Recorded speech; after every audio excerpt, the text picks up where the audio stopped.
Hey Gaming Freak Nation, this is Vin with Con Freaks and Geeks, and today we're looking at Pokemon Sword and Shield's Isle of Armor expansion. It's the first downloadable expansion for a mainline Pokemon game. It's worthwhile, but it delivers in specific ways. You'll have a great time if you loved exploring the main game's freeform wild area, as these locales are more diverse and dense than before. The characters are expressive and full of charm too. However, the expansion is light on story, so you'll really have to explore to get mileage out of it. We've played through the whole thing, so let's take a deeper look.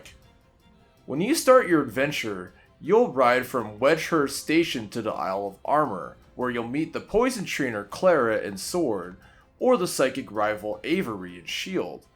You study at a dojo alongside a family of trainees. Essentially, you're completing trials. You'll battle, capture, and explore as you uncover the dojo's secret. It's a pretty straightforward journey that's familiar and lighthearted, but it's still entertaining. The journey is an aesthetically pleasing ride. The island is more diverse than the base game's wild area. There are dense forests, marshlands, and wonderful cliffside vistas. These environments lead to non-linear exploration and discovery, so you're free to stray from the objective. Right away, I deviated off the designated path, and I rode my bike out into the ocean in a hunt for loot. The base game is comparatively restrained at first, so this is a welcome difference. You can also expect 100 returning Pokemon, an all-star selection spanning the previous 7 generations. A few rotate with the daily changing weather in a sensible fashion. The nice part is that NPCs will point you towards Pokemon you don't have, so you'll never feel lost as you hunt for new Pokemon. In comparison, sometimes you had lasting Pokédex gaps in the base game. Pokemon descriptions in the decks are usually pretty over the top and sensationalist, but these new entries in Isle of Armor really go over the edge. They're practically worth the cost of a mission. Sometimes there are fun references to other members of the same evolutionary line. The new songs that accompany your journey are great too.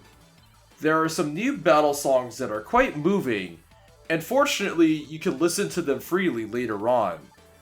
Being an expansion, Isle of Armor has a handful of minor oddities concerning its integration with the main game. The game has a separate Isle of Armor dex with its own numbering order, which is handy. However, this numbering doesn't show up in the storage boxes or on the save screen, which feels a bit weird.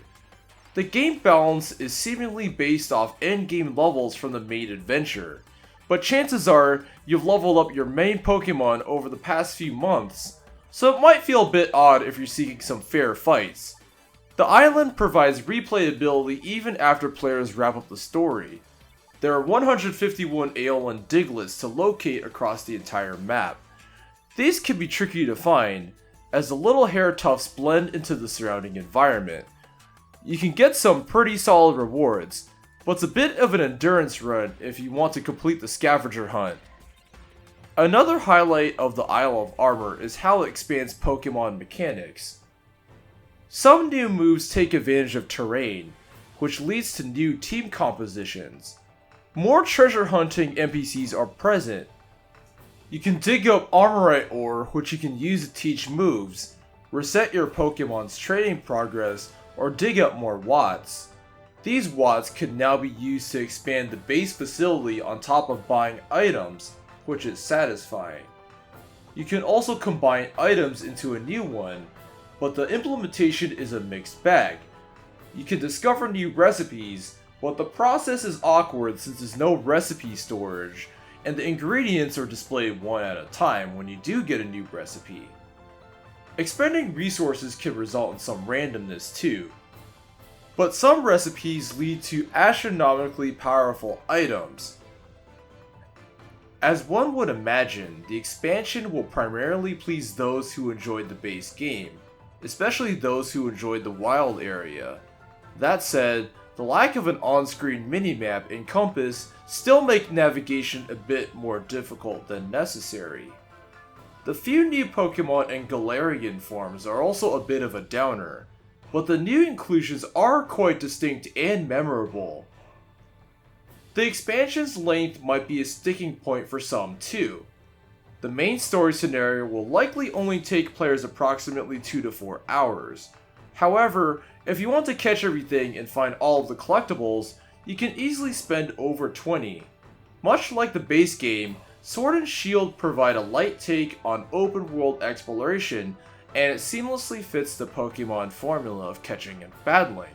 We wholeheartedly enjoyed the Isle of Armor expansion, and we're looking forward to seeing what the Crown Tundra brings next. Thanks for watching our review. This has been Vin with Confreaks and Geeks. Please follow our social media channels for more great content. See you next time and stay freaky geeky.